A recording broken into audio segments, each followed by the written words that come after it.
This kind of weather is more enjoyably spent under the cover of shade.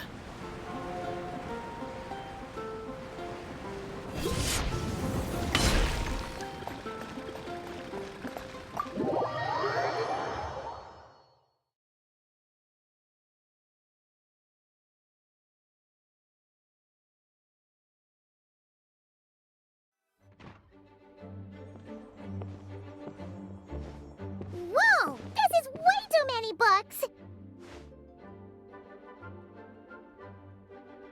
Considering this library organizing job is classified as a premium commission, Paimon came mentally prepared, you know?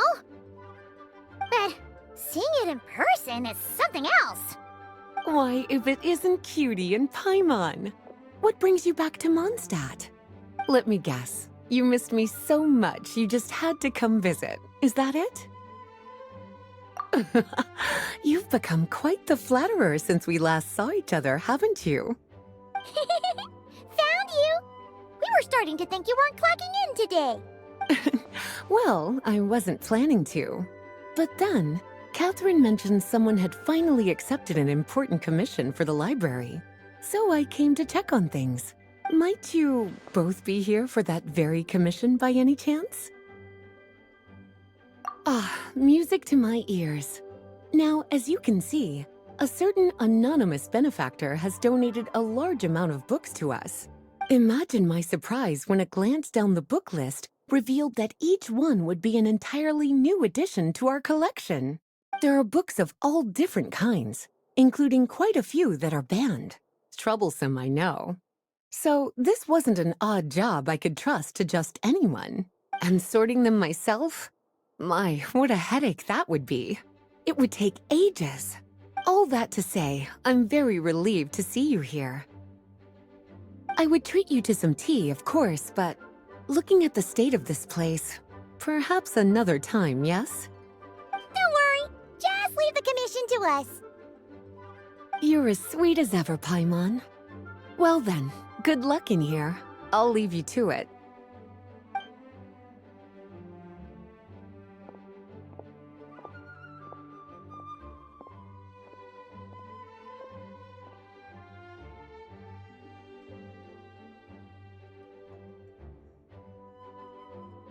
Finally! We made it to the last stack! What even are some of these books?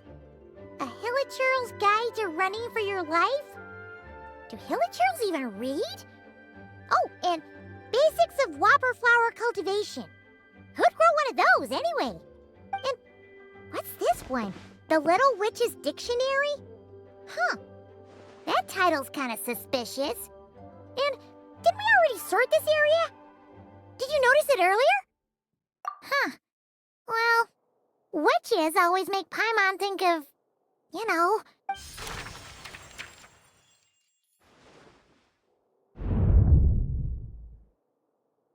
Yoo-hoo! Looking for me? Alice? How did you get in here? You must not have noticed, Paimon. I wasn't the one who barged in at all. When you opened that dictionary, you entered a mage's domain. What? Ugh! Paimon knew that book had issues. Have you ever read the storybook, The Little Witch and the Undying Fire, by any chance? Splendid! That makes things easier to explain. This book was written as a dictionary for that other story. The actual contents of the two aren't related at all, though. That explanation makes things even more confusing. Oh dear. Where should I begin? You know the promise the Hexenzirkel made to Varka at the tripartite conference, yes? Namely, that in Mondstadt's greatest time of need, the mages would return and lend their aid to the nation? Well, waiting around for danger to descend upon the land isn't exactly our style. Rather than a scenario where we jump in and save the day out of nowhere, it makes more sense to lay the groundwork over time. That's how Em put it. Besides, who knows when such a crisis could occur? It could be in the next life, or even tomorrow. preparation is crucial. So, I gathered the mages together to write this dictionary. Of course, it had to be under the guise of being related to that storybook. Otherwise, I would never have been able to get them in one place. Well, we looked into Barbie's scryglass and came up with a series of tasks tailor-made for the people of Monstadt. They're all in this dictionary. Striving toward a common goal, overcoming obstacles alongside trusted companions, becoming better versions of ourselves. That is the best defense against what dangers could lie ahead. Oh, you make it sound like something bad is actually about to happen. Now, I never said that. But still, we are talking about trusted companions here, Paimon. And when we speak of a person who could be considered a friend to all in Monstadt, I'm afraid the pool of options consists of but one. Wait, the huge book donation? That was just an excuse to get us here, wasn't it? We had to spend ages sorting through them, you know. Oh dear, I never could have imagined you would need to go to such trouble. Uh-huh. Sure you didn't. Well, this is an important book. I couldn't just bring it into Teyvat without taking any precautions. Much better to hide it in plain sight, you see. That's why I donated all those other books to the library. Besides, it's not like this is a bad thing. Just think of it as an excuse to reunite with old friends. And as a favor to your dear Aunt Alice. Okay. If the goal is to help the people of Monstadt, then we're in. We'll take the dictionary. And the next time we run into our friends, we'll pass your tasks and stuff along, okay? Wonderful. Then I'll let you get to it. Have fun!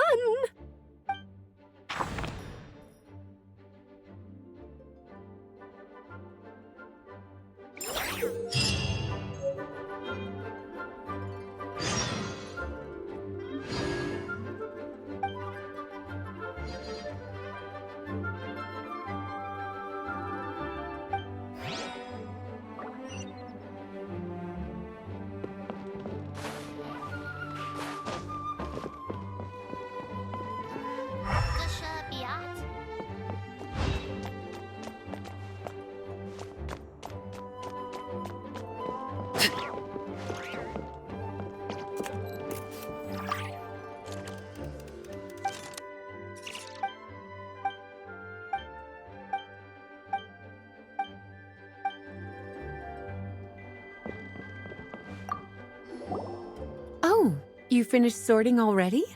That went much faster than I expected. Now then, what would you like in return, cutie? You freed up my whole afternoon helping me with that. How about we spend it together? Oh, that's all? Well, don't worry. I won't forget. Ah, so you noticed too. Such strange names, and even stranger contents. Not to mention, this is the largest library in northern Teyvat, and I didn't recognize a single title on the list. I just don't see how that's possible. Unless... Actually, we just ran into... Trouble, I presume? I think I'll steer clear if it's all the same to you. Besides, if a book exists in this world, then there's a place for them in this library. Better for them to remain here than end up in the hands of someone more suspect. Anyway, here's your payment. Thanks again for all the help.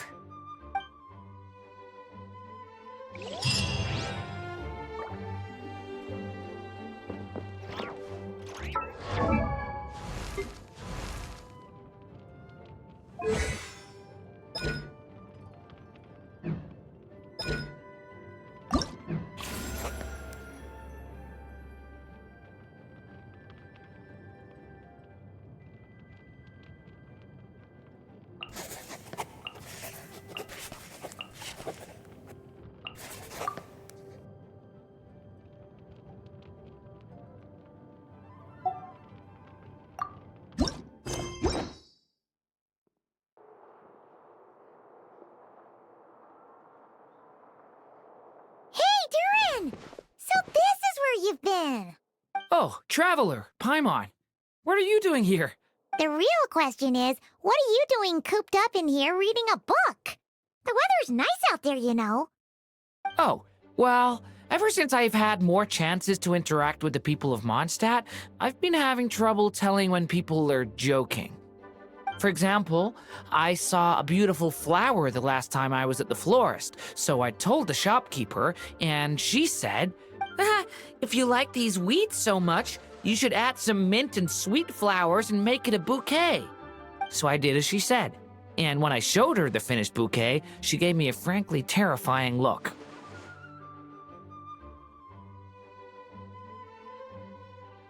Later, Albedo opined that this happened because I have trouble understanding the meaning behind words. So after I learned the Mondstadt script, he told me I could come here and read. I was born from a storybook, so I felt that these books might be able to teach me more about the rules of this world. And, well, I guess I lost track of time. So, did you guys need something? Oh, I see. That's another rule learned, then. Yep. That said, we did have business we needed to discuss, right?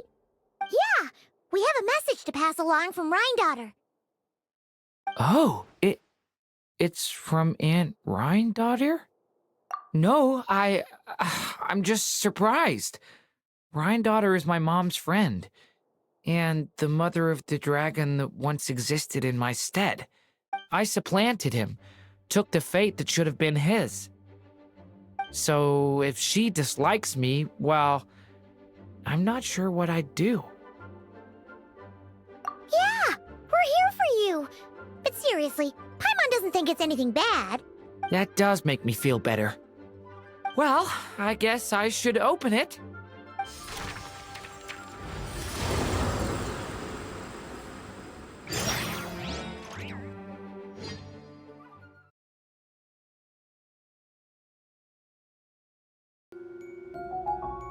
Where are we? Did this stupid dictionary transport us to some weird place again? My mom's scent. I sense it here. Whoa! Here comes a strange cat.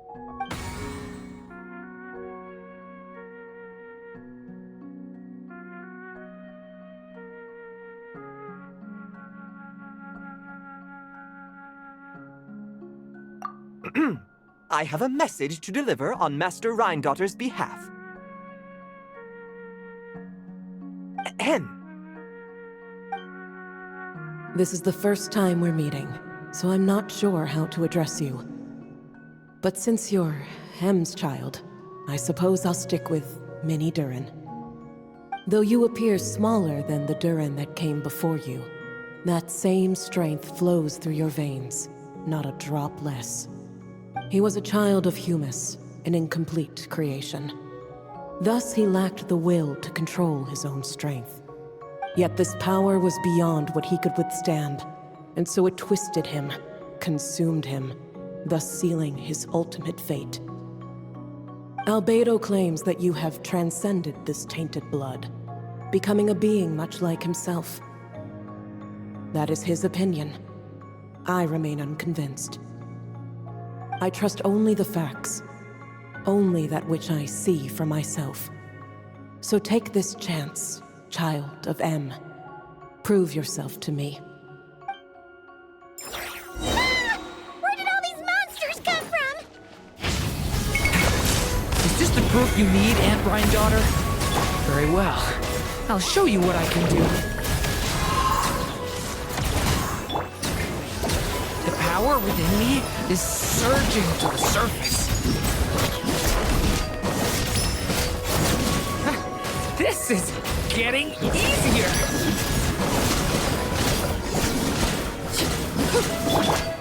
Watch out! The story has only just begun! Looks like Albedo wasn't mistaken after all. Next time, maybe don't ambush us with a bunch of monsters just to prove a point. Still, I do feel like I can control my power more freely now that we've defeated them. After hearing about you, I prepared a technique that would seal the dark power in your blood. I had planned to take this opportunity to pass it on to you. Of course, using it comes with a price. While it would maintain your existence in Tevat, it would also weaken your connection to this world. And you are M's child, when all is said and done. How could I allow that uncontrolled power to send you down the same path as the child who came before you? But seeing you now, it appears my concerns were misplaced. M was a terrific mother, and a far more capable one than I. And I must admit, I'm rather curious to see how far you can go. How will you, an alchemical being truly integrated with this world, find your place in human society? I've never conducted an experiment like this before. As such, you may yet hold the key to some unexpected answers. Hey! You got one thing wrong there. Durin's not an experiment. He's our friend. I'm not sure I understand, but I appreciate your kindness, Aunt Rhinedottir. Ahem. And that's all Master Rhinedottir has to say. Yeah, we're used to talking cats at this point, but one that can imitate someone else's voice? That's a first. I don't see how that's important, but if you must know, I am Sebas, a simple butler. You're friends of Albedo, yes? Strictly speaking, I am his elder. So make no mistake, I am no ordinary cat. In fact, from a biological standpoint, I am no cat at all, but rather an alchemical being. You wouldn't consider yourself a specter simply because you float in the air like one, surely. A specter? What are you trying to say, mister? Oh, I know. Sabaz is implying that you are... What thought? Hey! Oh, and considering how Master Rhinedottir's message ended, I suppose this technique is useless now. I'll just destroy it. Few and far between are the people that can make her reconsider.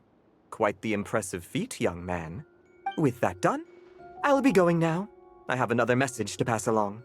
Perhaps we'll meet again sometime.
Only in the grip of winter do people truly appreciate the warmth of flames.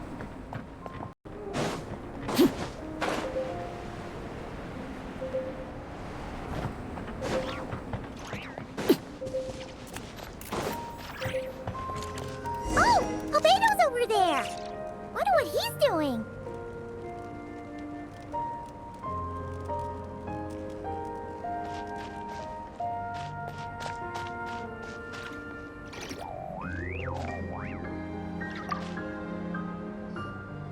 Hey, Albedo! Thought we'd find you here. Oh, are you painting?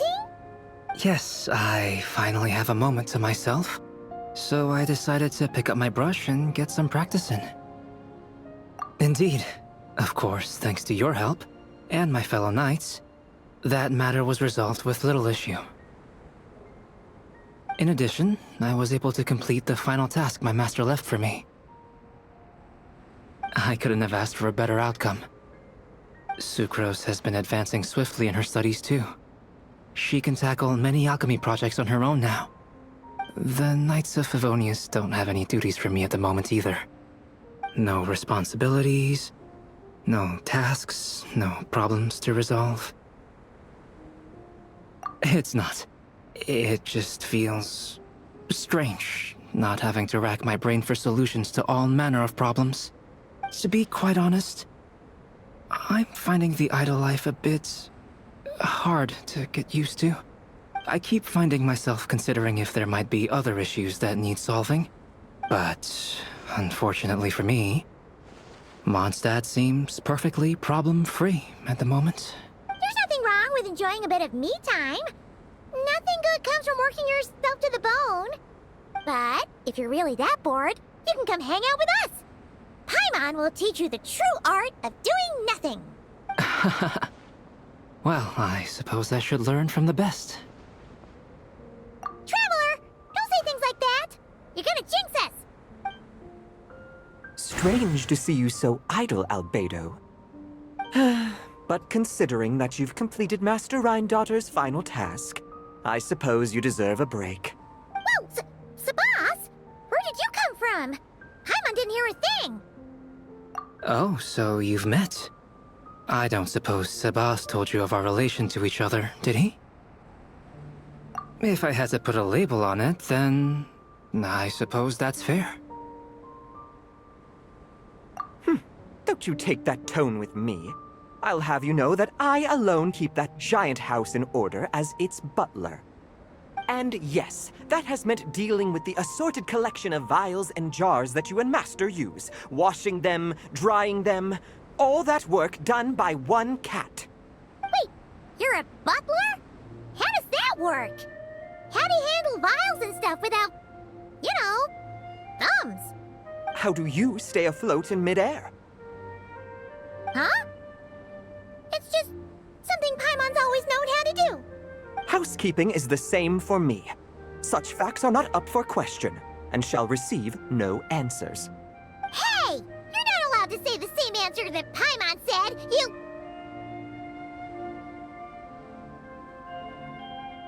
Ugh. Sure.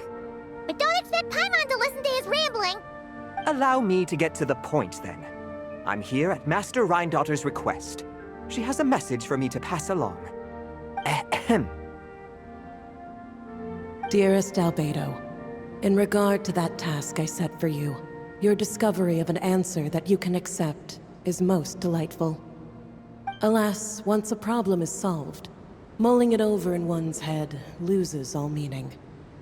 I'm sure the pendulum in your ever-whirring mind is swinging toward boredom as we speak.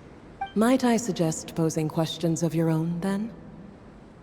Cast the answers you know aside. Instead, embrace the questions you don't. After all, questions have always been more interesting than answers, and much better for passing the time. I look forward to what questions you'll bring me upon our next meeting. And should you come up with ones even I've never considered, all the better. It's unlikely, of course, but do your best. And who knows? If you're lucky, you might just surprise me. Oh, and don't attempt to create a self whose sole purpose is to pose or ponder questions. I've tried it, and it doesn't work. Lastly, I sent Sabas with a gift for you. Do keep it well, all right? Ah, and no need to feed him. He doesn't get hungry. As you instruct, Master. Master had quite a bit to say, I see. That really took a lot out of me.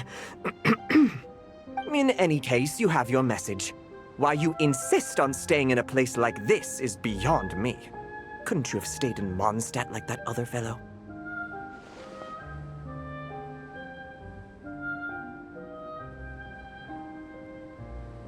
But I digress. I shall be on my way. If I stay here a second longer, my tail might turn into an icicle. Your gift from Master Rhinedottir is on the table. Use it well. You know, Albedo, your family gets more confusing by the second. Speaking of, would that cat really count as a family member? He called himself a butler and all, but... Master created Sabas long before me, so he was right. By the standards of a normal family, that would make him my elder. Of course, my family could scarcely be considered normal. So, by that logic, that type of relationship holds little meaning. At the same time, Sabas did look after me quite a bit back in the day. helping me tidy up various vials and jars.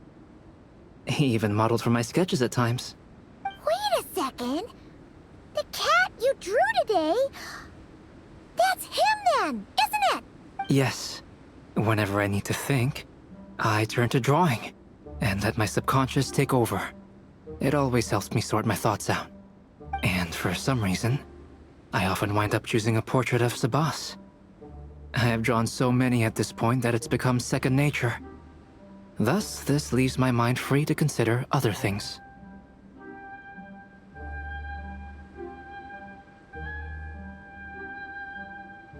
Yeah, we thought it was just a random cat. Guess he was a way bigger deal than we thought. Well, now you know his real name. I can tell you more stories about him sometime, if you like. But right now... The tree takes pride in its most perfect fruit. So complete, so flawless. But you, O Seed of Dreams, do not settle for being the king of a universe, confined to its flesh. I need to think.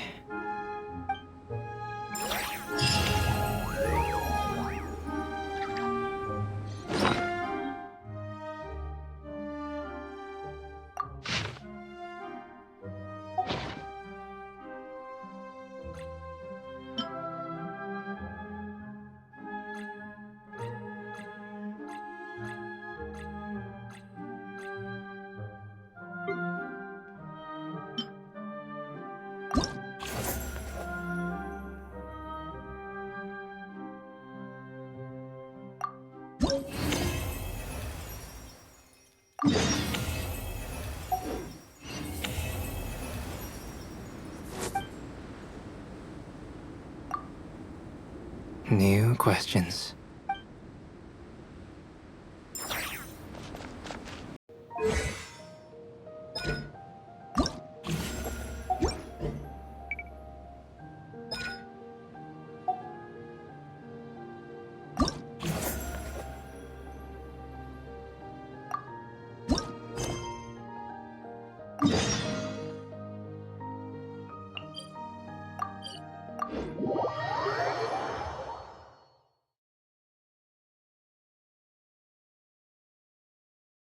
This kind of weather is more enjoyably spent under the cover of shade. Given previous results, I should make a few adjustments to the experiment and ensure that the materials and equipment are all in order. As for the potion I need to make... Oh, Traveler, Paimon, what brings you here? We're here to help with your task. We wanted to see if you could use some extra hands.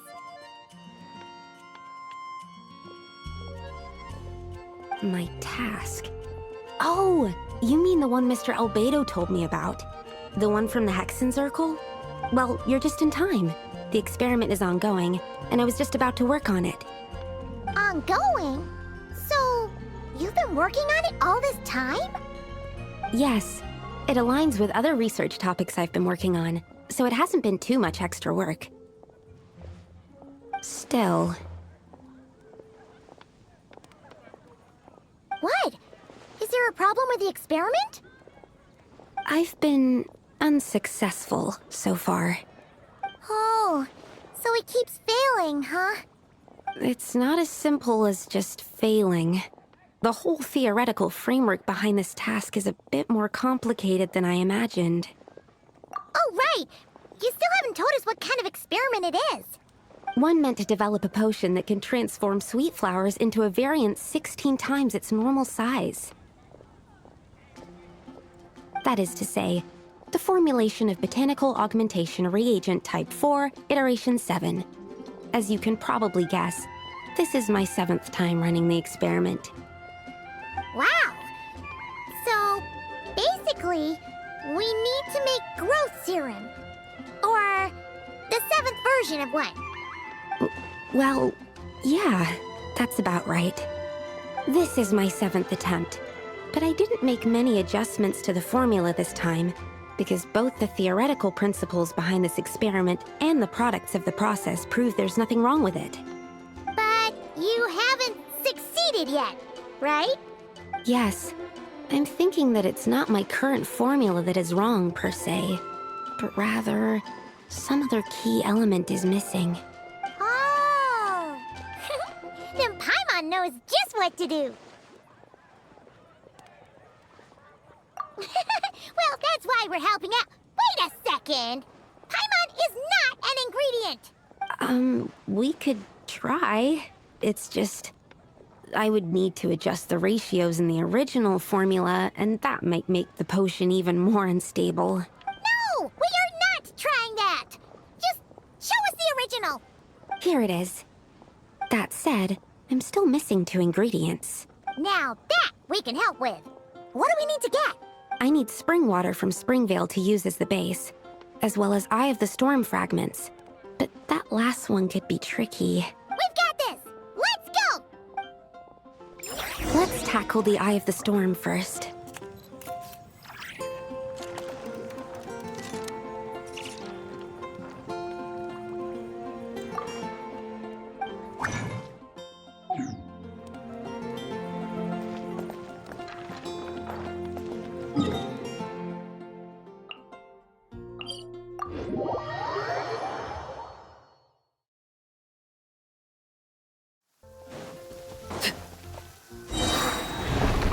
Animal hypostasis emulation.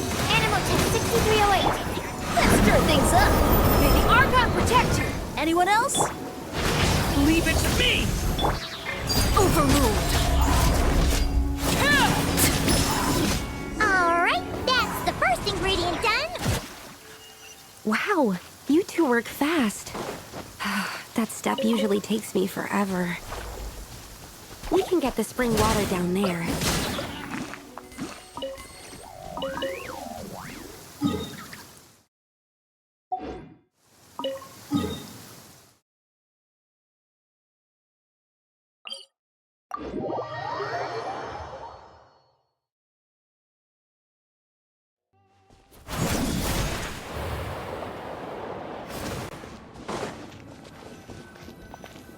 The high quality of Springvale's waters makes for a stable potion-making ingredient. That's all we needed, right? Yes, let's head back.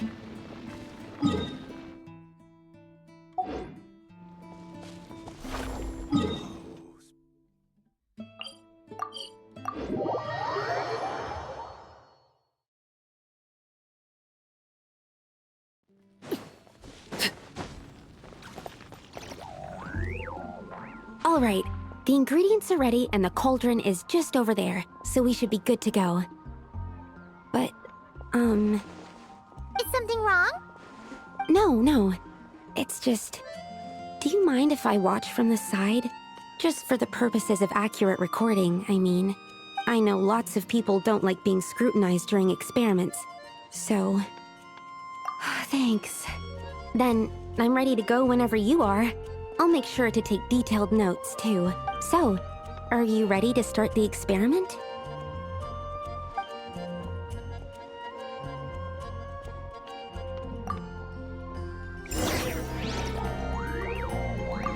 Ready to start the experiment? Don't worry, I'll document everything.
That's it.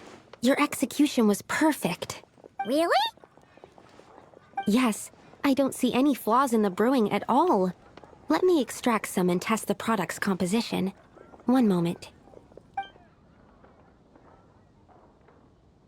Yes, like I said, flawless execution.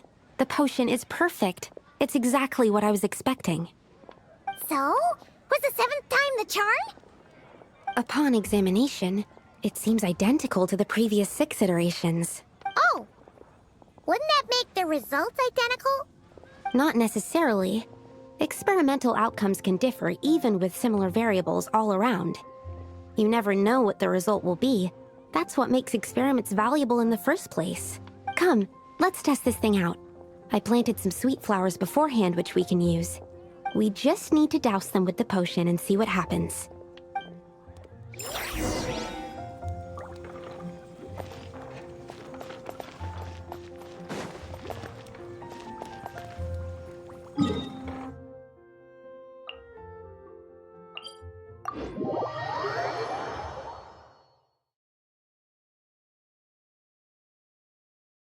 Only in the grip of winter do people truly appreciate the warmth of flames.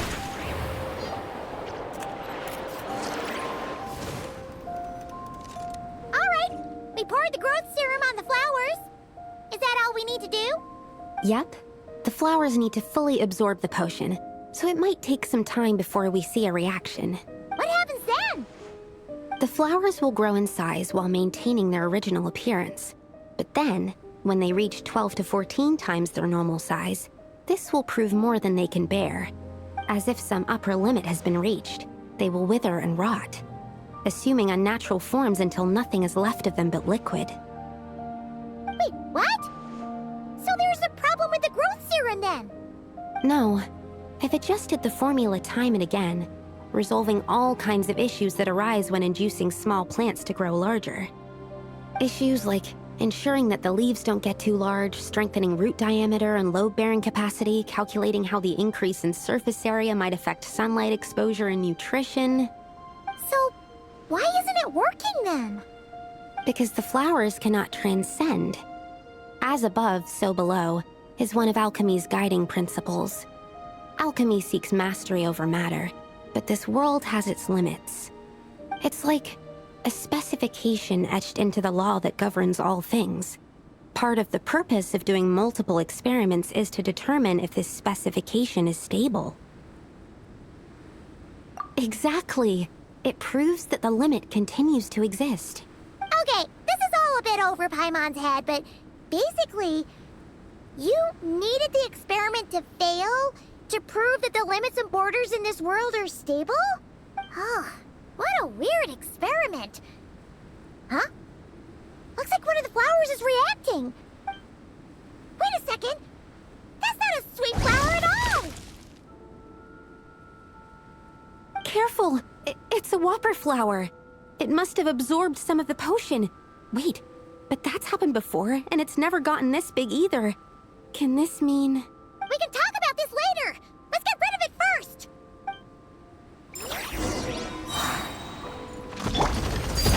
Laid bare. I never leave empty-handed. You're not going anywhere. Westwind, carry me! Stay back! The story has only just... Enhanced animal module 75. Stand clear. Absorption test. Overruled!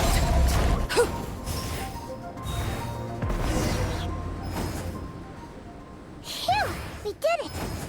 Even at that size, a whopper flower is just a whopper flower. But, was it supposed to get that big? I could only make a rough estimate during the battle, but it looked at least 16 times its original size, maybe even larger. This means that the experiment worked. Wait, but isn't that a good thing? I'm still not sure what the implications are. But if further attempts succeed in reproducing this result, that means that something's different. Perhaps the limits and laws of this world are changing due to some unknown factor. I can't say if that's good or bad, but from an alchemical perspective at least, expanded boundaries means that more possibilities are now open to us. Either way, this brings my task to an end. Seems so. That said, it could also be an effect of the person who made the potion. There could also have been something special about this particular whopper flower. There's a lot that still needs to be confirmed, so I suppose this task opens the way for further questions. Well, we're here if you ever need some help. Just think about it! Paimon could probably beat a whole gang of treasure hoarders to a pulp if you were 16 times bigger! I have my doubts. The only reason the serum worked on the whopper flower was because its internal structure was similar enough to a sweet flower. If you drank some, you might become 16 times bigger, but you might also turn into a plant-based life form. Yeah, nope. That's not happening then. Oh, by the way, Paimon wanted to ask, why is all your research focused on things like sweet flowers and sunsettias? Oh, that's simple. Both sunsettias and sweet flower nectar taste sweet. So in that sense, accidentally making a whopper flower 16 times bigger comes with a hidden benefit. Because whopper flower nectar... Tastes exactly like sweet flowers? That's right. Once I've extracted the sugar from the nectar, I'll give you some. You get it!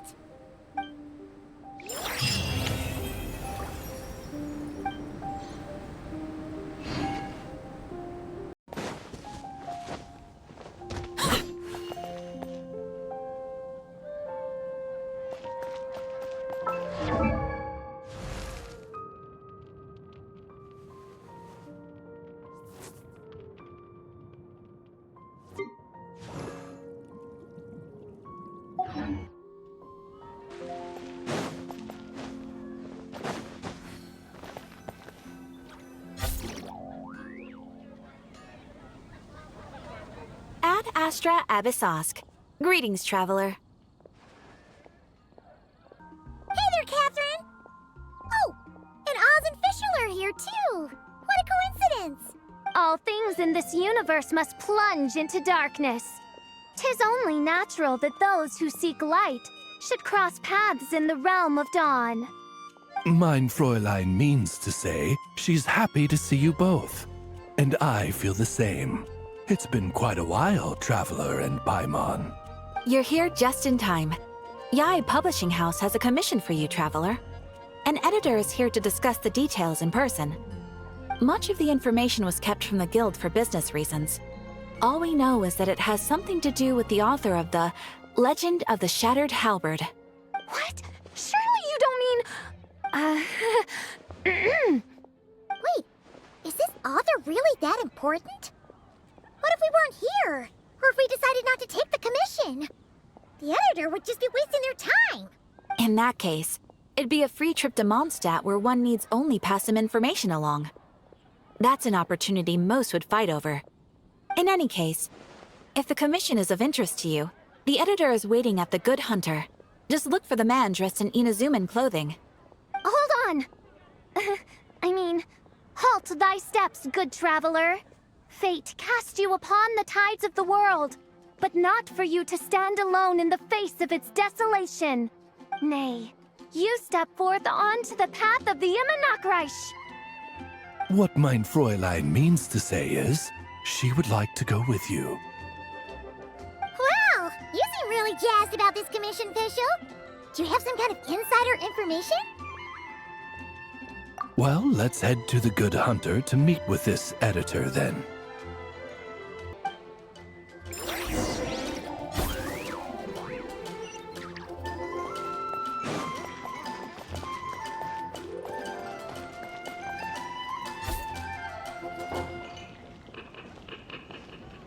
Alright, let's see who lucked this free trip to Monstadt.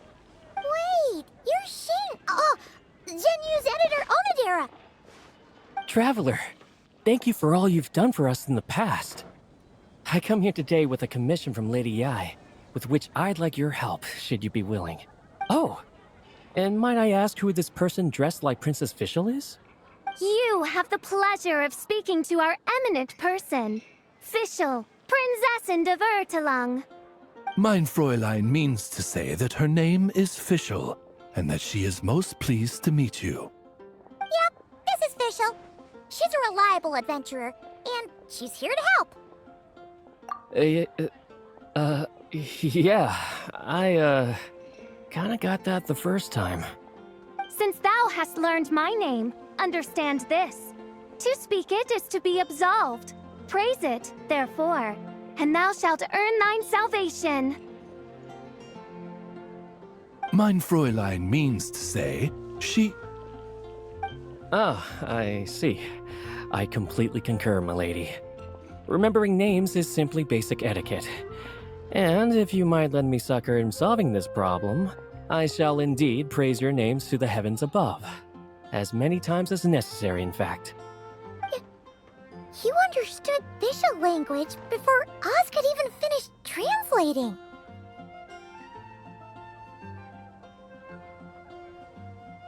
Well, let's get down to brass tacks then. Now, have you heard of the author Mr. Nine? He's famous for writing the legend of the Shattered Halberd. Flowers. What was that, mein Fräulein? Flowers for Princess Fischl. That's what Mr. Nine is actually famous for. Mein Fräulein means to say, even should the creator be cold and unmoving, the Prinzessin and her immer Nachtreich's resplendence might yet compel them to weep. Well, sure. The author of Flowers for Princess Fischl, Mr. Nine. He sent a letter from Nodcry asking for help, and he seems to be in bad shape. So ask the Adventurers Guild or a local mercenary to find him. Seems pretty simple to Paimon. Where it's so simple. But here's the problem.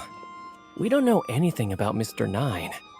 What he looks like, how old he is, where he's from. He's only ever communicated with us via letter, from addresses all over to that. And he's never showed up to our annual meeting or events. Not once. So, what are we supposed to do? Well, we'll need to investigate Mr. Nine's identity, that's for sure. We did a bit of digging ourselves, and we realized that ever since completing the Shattered Halberd series, Mr. Nine's handwriting began to change. His initial editor has decided to retire to focus on his own writing. And he didn't have much to add either. Whatever hath once existed in this world is enshrined in the memory of the Prinzessin de Vertelung. Mein Fräulein means to say that... Whatever hath once existed in this world is enshrined in the memory of the Prinzessin de Vertelung, to endure unchanging in her Immanakreich. For from the sacred primordial words flow the wellspring of all cause and consequence. Mein Fräulein means to say that... Yes, we had the same idea. So, we tracked down the original manuscript of the Legend of the Shattered Halberd. Aw, man! Genu's gonna be so mad he missed out on this. Wait, you didn't need Oz to translate this time either, Onodera. Osvaldo Hafnavines, hast thou perceived something? No such Henry exists, mein Fräulein. I sense a faint, elusive resonance. Something akin to the magnetic field, gravitational force, and threads of cause and effect that surround you, mein Fräulein. Isn't that interesting? Well, in the end, our only takeaway was that the design and craftsmanship of the paper point to it coming from Qingce village in Liyue. Huh. Could Mr. Nine be from Liyue then? No, wait. If we're talking authors from Qingce village specifically... No, it couldn't be. Could it? Chong the Ninth? Ah, I've heard of him. He won a Best New Author award for the first apprentice of Guhua. It matters not. Though the Saint of Tears and the Saint of Atonement perform manifold labors on divergent principles, their power flows but from a single source. Mr. Onodera, if you please. Wait, Oz? It's great that you trust Onodera and all, but we're still in the dark over here. You speak true, mine princessin. Even if Chong the Ninth doesn't turn out to be Mr. Nine, he's still an author, and he could have had contact with him. I think it's a good place to start. Yeah. Well, either way, I appreciate the help. I'm counting on you. Today's recommendation is the steak. Is there anything else we should know about Mr. Nine? Well, according to some readers' Q&As and his author's notes, he has a receding hairline, a slight pot belly, he doesn't like sweet things, and his heart is on the right side. Or was it the left? No, it was the right. He has 5 fingers on his left hand, severe insomnia, a pupil in each eye. So, a whole bunch of nothing.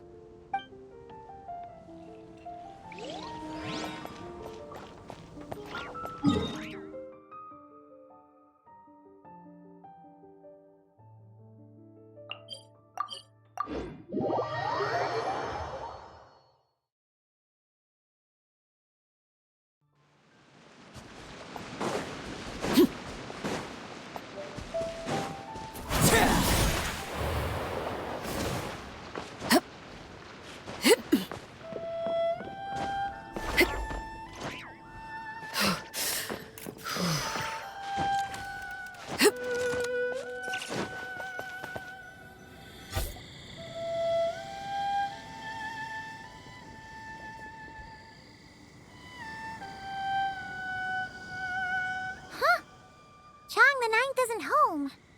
It doesn't look like there's anyone around we can ask either. Shall we wait? Seems like that's all we can do. Still, could his absence mean that he really is Mr. Nine, now kidnapped and sent to Nodcry? Perhaps we should have a look around his house. Barging in without permission seems wrong. But if he really is Mr. Nine, then... Okay, let's do it.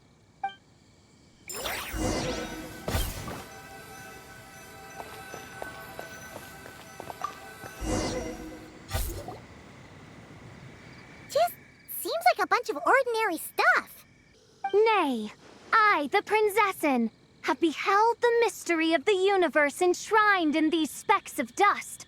What hath been revealed is the very fount of wisdom. Ever does it flow toward the shores of truth. Mein Fräulein means to say, she thinks this is a clue.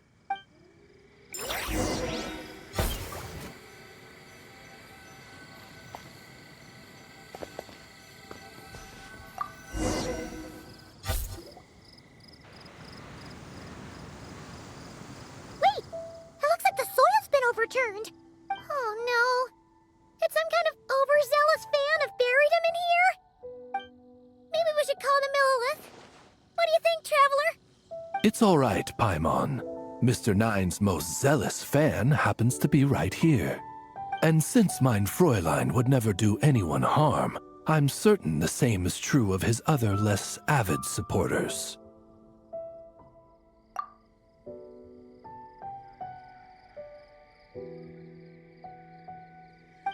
What is the meaning of this? I'm calling them Millilith.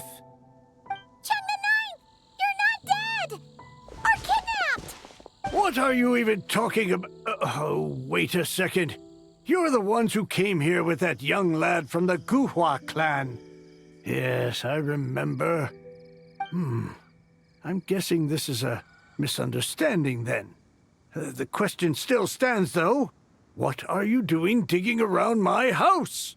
Oh, well, actually, we just wanted to know if you've ever written under the pen name Mr. Nine.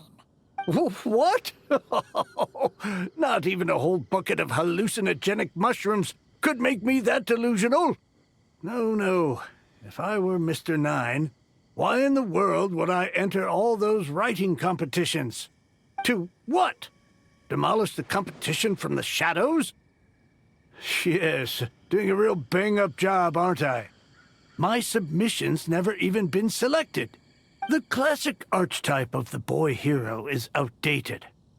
That's the kind of critique I get. Even opening with a plot twist or disguising your hero as a fool is falling out of fashion. Modern readers are drawn to the boundless imagination and innovative world-building character of Mr. Nine's works. Good point. Besides, if I were Mr. Nine, I would have come clean the minute First Apprentice of Guhua won that award. What? That old beggarly Chong the Ninth is Mr. Nine? No, there must be some mistake. What a sight that would have been. Yeah, and when we were here with Shinjo that one time, you talked up the legend of the Shattered Halberd a lot. If you were the one who wrote it, that'd be like Jean complimenting herself for being a good knight. It just doesn't add up. In any case, while this gentleman isn't the Mr. Nine we're looking for, I sense something of interest on his person. It's a peculiar signature, the same threads of fate I sensed on you, mein Fräulein, and on the manuscript. I believe the traces are related to Mr. Nine, and it appears I can track them. Hey, that's perfect! Once we head to Nokrai, you should be able to find Mr. Nine, no problem then.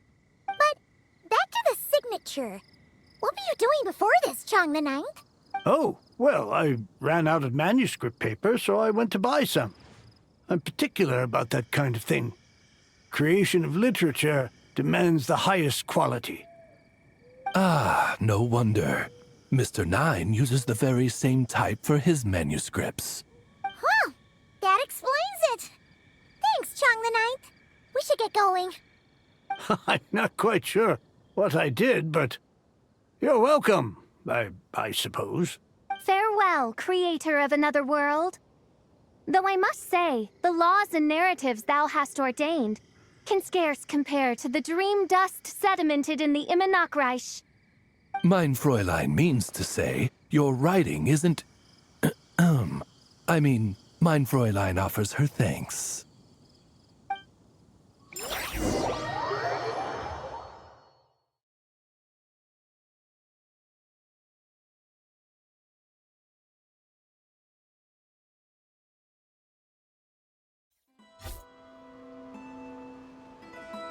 It should be up ahead. Wait, did something attack that Seele? Something doesn't seem right here. And it bears the same signature I sensed before. Then it would seem fate has dictated our path for us. Shadow Raven! Blood Knight Bolt! The story has only just begun! You're not going anywhere! Hand it over! Surprise baptism! West Wind, count! Laid bare.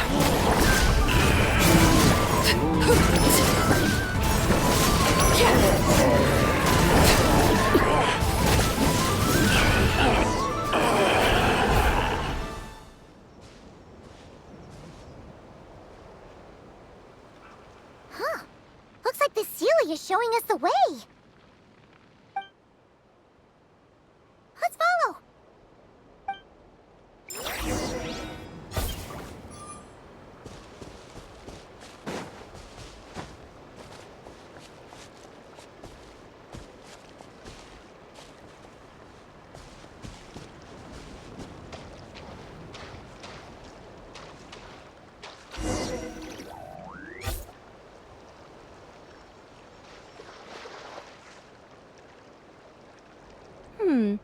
What are you doing here? Wait, that voice. It's Nicole! Also, that should be our line. We were looking for Mr. Nine and our search led us here, but now it seems we've found you instead. Ah, I see. Well, Mr. Nine is right here. Hello. What bizarre demarung is this? Never in 1,000 sunsets have I heard of such a thing. In truth, I too aspire to be an author.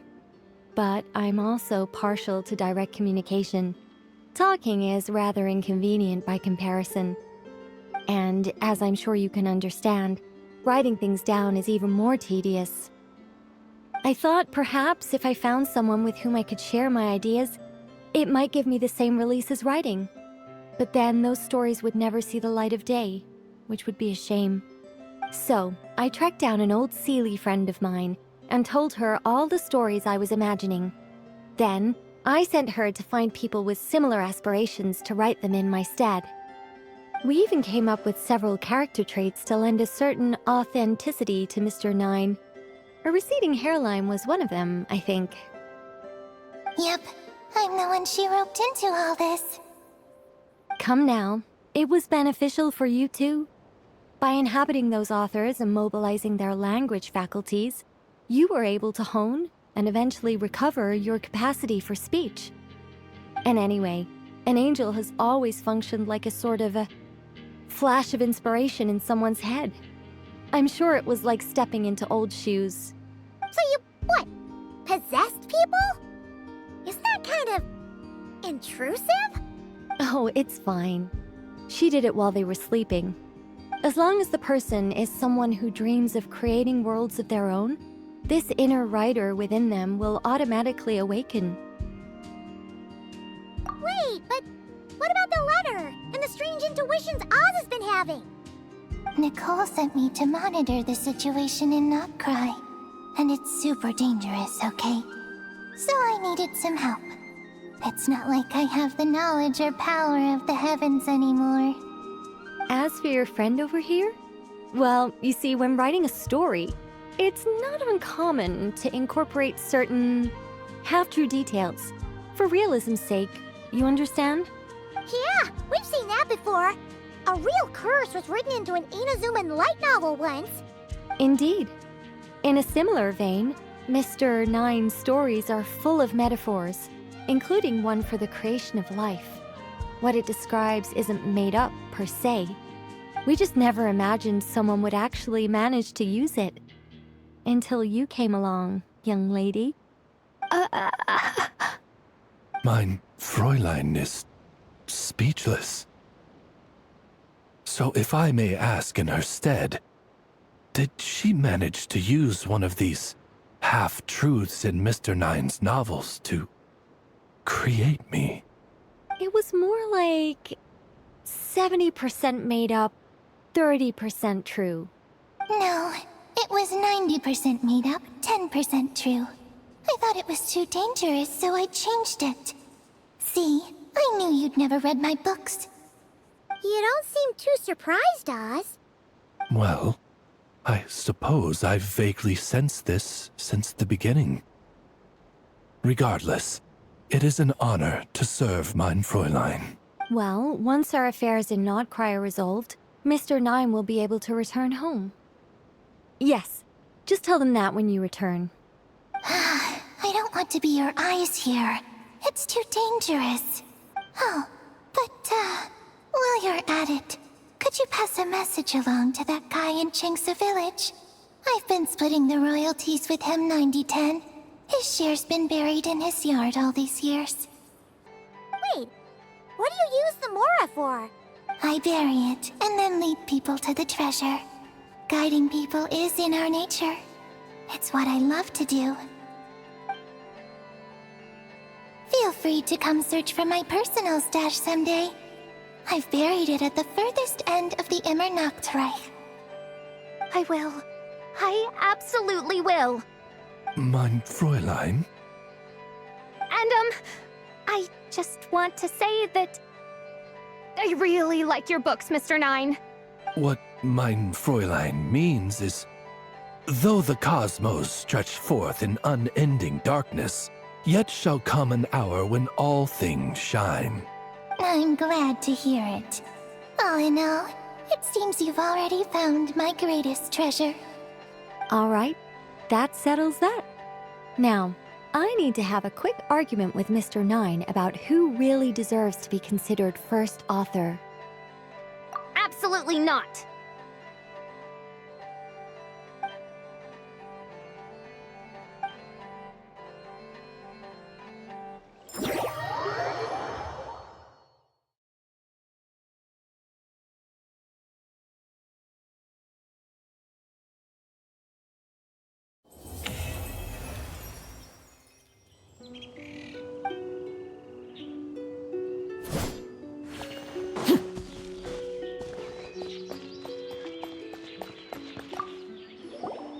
Oh, that's right. Just channel Mr. Nine. How would he write this particular essay? Hey, Chang the Ninth! We have something for you! Oh?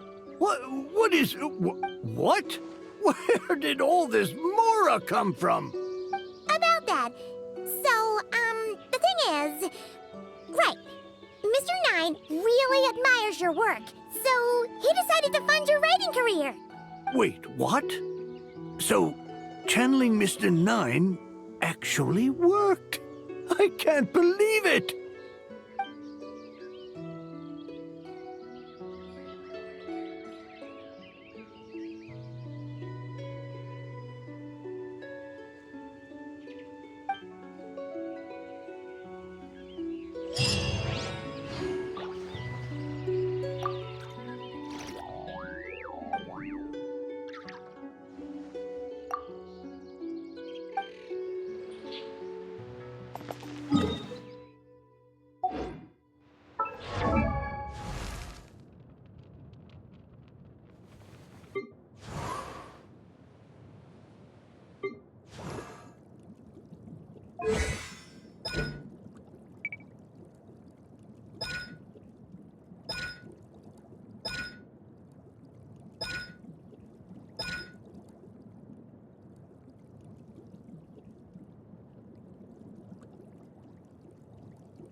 Traveler Paimon, you're full of energy today. You have something for me, you said? Is it some quick and easy way to make Mora by any chance? Well, actually, it's some kind of task from your master. Yeah, that's a hard no. But I guess I don't have a choice, huh? An enterprising spirit is important and all that. I just know it's going to be torture, though. I know that old hag all too well. Why don't you just take a look first? Huh. This book doesn't seem so special to me. Whoa! Letters just fell out of it. Oh! Maybe she's trying to reconcile with you? No idea. Either way, it looks like I'm supposed to open these 3 letters in order. Well, let's start with the first one. If this is her task, it should be okay for us all to read. Come on, let's see what this is about. Oh, how long it's been, my student. I'm afraid to report that getting up and about is becoming harder and harder these days. The sympathy card. She could have tried to make it sound a bit more genuine at least. Remember when I would chase you and you would run for dear life, trying to use that hydro phantom of yours to distract me? Oh, seems like it was just yesterday. Now you're off on your own, and I laze the days away in my rocking chair. I really should get some exercise again. Well, then get it some other way, you old hag. Now, I'm sure you're curious as to the purpose of this letter. And to that, I say this. If you want to learn how to predict the fate of an entire kingdom, or even the entire world, head to Sumeru and search for the gate to an underground kingdom. Once there, open the second letter. Huh. But she knows how to lure people in, that's for sure. Is she serious about passing on her secret technique? Guess she really is getting old. You two have such a weird dynamic. When you talk about sentimental stuff, you fight. But when it comes to dry academic stuff, you get all emotional. Anyway, this gate to an underground kingdom sounds familiar. Wait, you've heard of it? Yeah. It should be the same one we're thinking of. Perfect. I don't even need to investigate then. Oh, that means no hired guide, no lodging, no shelling out Mora left and right. Come on, there's no time to waste. Let's go. And since you didn't mention a transportation fee just now, Paimon's guessing that means... Yep, same method as usual. Let's go.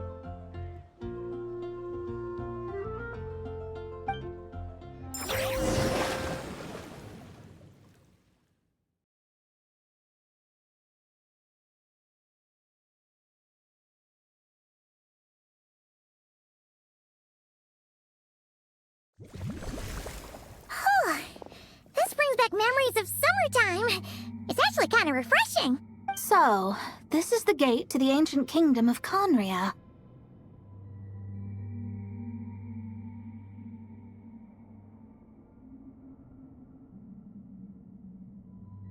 I'm sure a lot of secrets and tragedies lie behind it.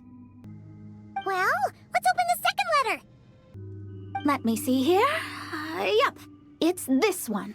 As the ancient Sumeru saying goes, rote knowledge bears no fruit until it is watered with the showers of wisdom.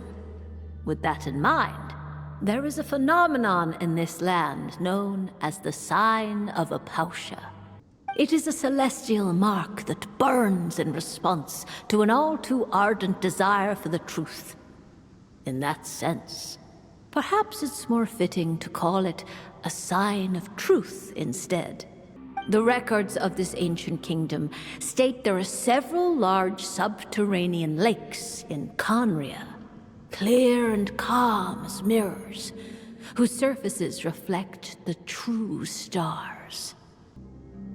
This is because the sign of truth created in the water is able to bypass the false sky and connect to the outer universe. I had no idea.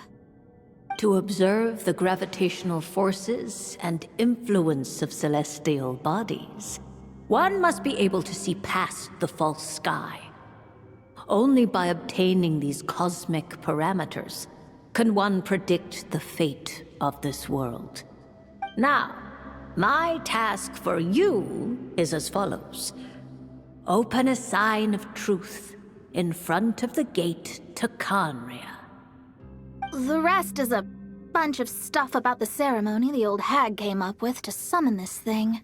Yeah, all these planetary trajectories and runes. Paimon's not even gonna try to make sense of it. So, what do you say, Mona? Are you gonna attempt it? Well, I hate to admit it, but it looks like the parameters she came up with could work. Frankly, this prospect is quite exciting, and heading back now will just cost me another night of lodging, so no better time than the present. Emissaries of the enduring stars, Wanderers over ecliptic and equatorial plains, radiant celestial brethren. Traverse the twisted paths of the cavernous void. I, Mona Magistus the Astrologist, invoke the power of Hydro to balance the scales.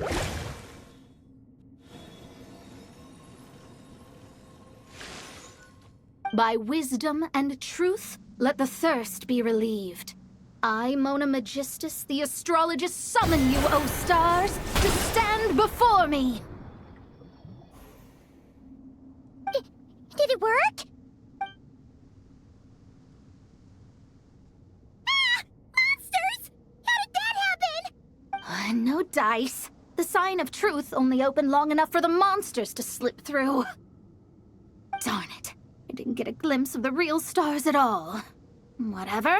I'll just take it out on you. The ceremony failed, but the old hag's new theory seems workable. I have a better grasp of hydromancy now. And the perfect test subjects to test it on. Watch out! King! You lot! Overruled.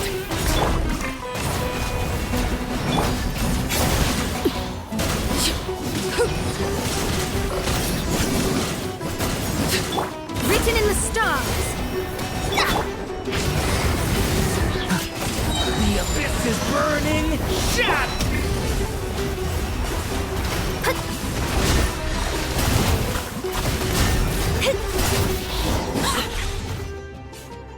Phew! That's that. Well, the old hag said to open the third letter once it was all said and done. But I couldn't make it work. So, should I still open it? You know, Paimon thinks she understands your dynamic a lot better now. Look, she didn't say you had to successfully complete the ceremony, so you can open it. It'll be fine. I guess. All the same, I doubt she has anything nice to say. If you're reading this, it means you attempted to open the sign of truth. Seriously, I can't believe you actually tried it. What are you laughing at, you old hag? Conria was home to several lakes of stars, rendering the fabric of space in that area comparatively unstable.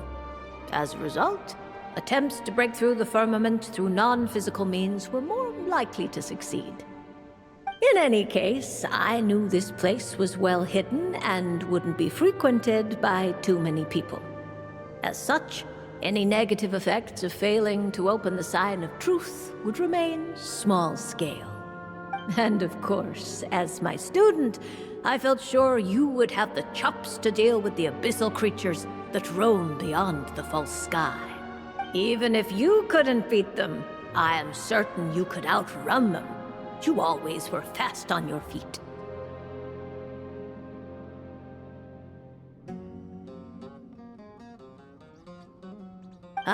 Connecting hydromancy to the kind of wisdom that quenches thirst. Truly, my genius knows no bounds. The practical application of the scryglass has also reduced disturbances caused by the false sky. I'd like to see Alice try and top that.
Smash and grab!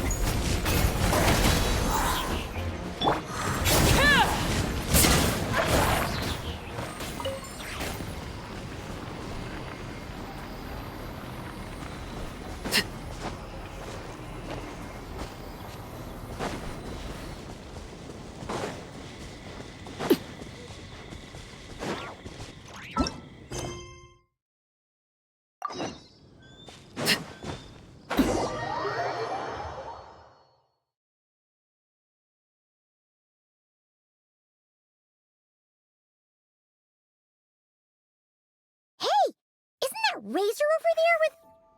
Whoa! The Grey Wolf King of the North! Wonder what they're talking about.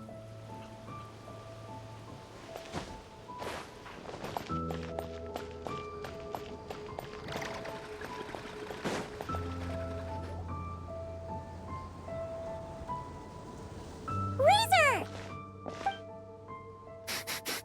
Familiar scent. Ah, you two. You have been good? Yep, we're doing great. Oh, but what happened to Berea's Razor? We saw you talking just now. Is it a secret? We go on hunt. I tried to convince Wolflord. A hunt? Oh, is that Razor's task? Are the wolves out of food? Is that why you're going on a hunt? No, this hunt is not for food. We hunt enemies. The Dark Wolf Pack. Strange scent coming from land they took. Getting stronger. We must hunt enemies to purify the forest. Oh, so did Boreas agree? Paimon remembers last time he said something like, Razor, you must not get involved. This is for the wolves to settle between themselves.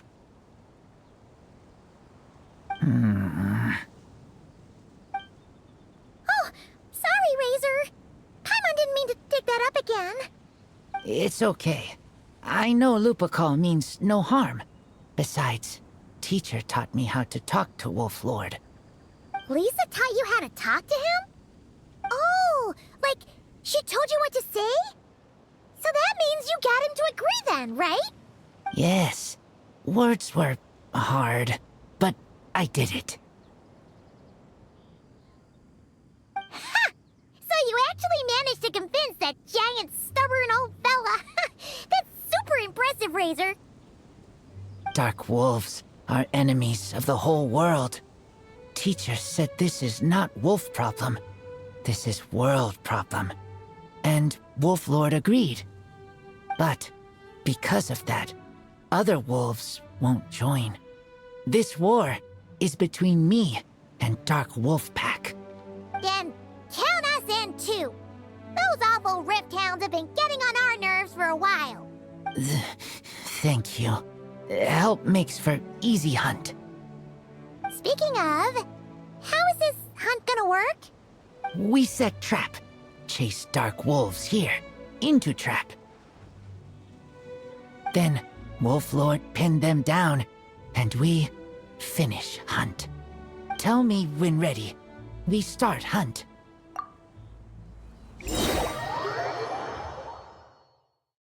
on! Let's clear them out in one go! Yes. Leave it to me! A turning point in... May the Archon protect you! Surprise! You're not going anywhere!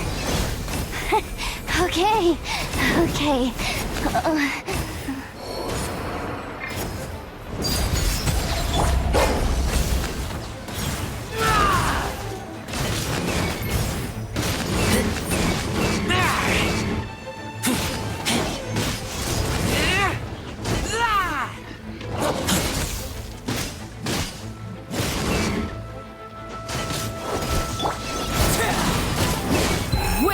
my rise. Done.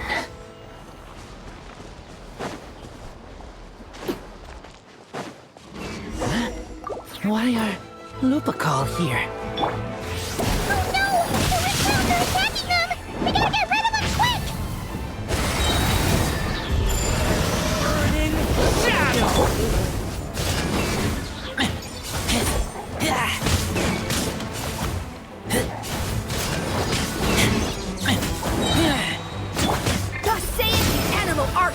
This should be fun! Let's stir things up!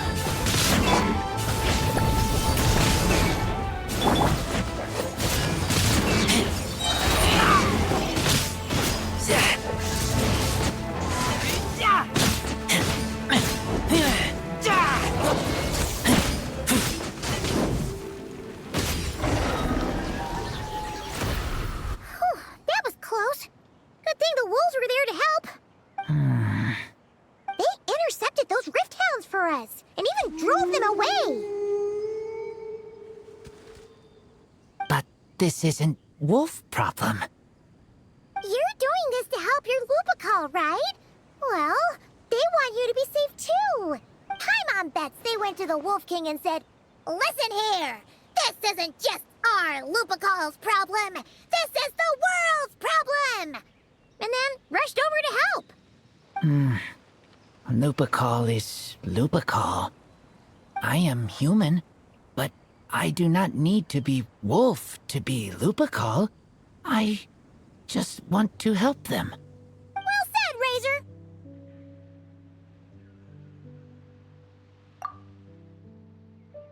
You think so? Yeah, absolutely. Now, come on. Let's go kick some rift hound butt.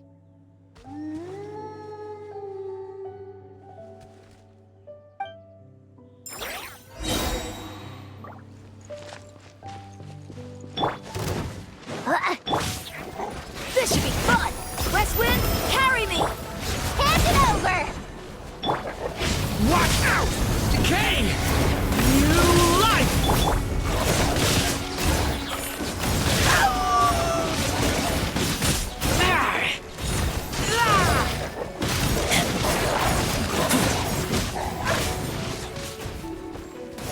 Get back!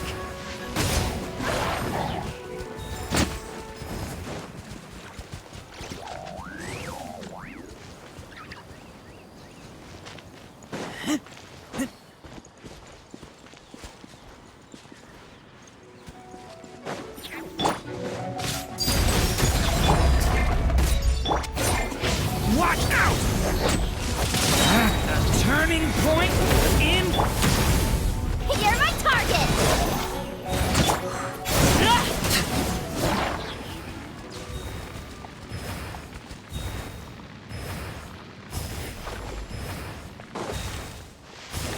Look! The rest of the rift hounds are just up ahead! Get ready! For Lupacol.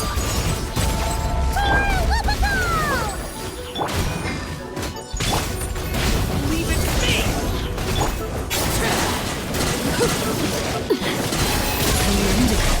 This is where you fall.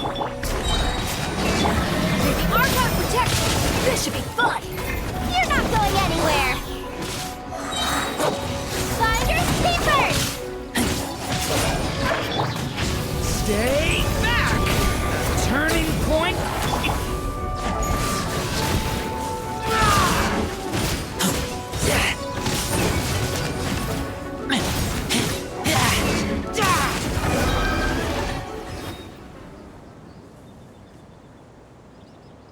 We did it! Thank you for helping. I thought protecting Lupacol was up to me, but Lupacol also... We're here because we care about you, just like you do us. That's what makes us Lupacol, right? Right. We are Lupacol forever. Aww. And now, there won't be any more intruders in Wolvendom. No. Dark Wolf Pack, Rip Open Sky. They could come again. But Me and Lupacol will hunt them down, no matter what. Yeah! If you ever need help, just say the word. We're here for you. I appreciate it.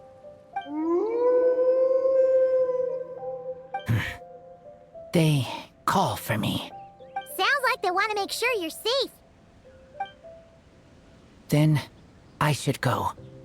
Thank you for the help.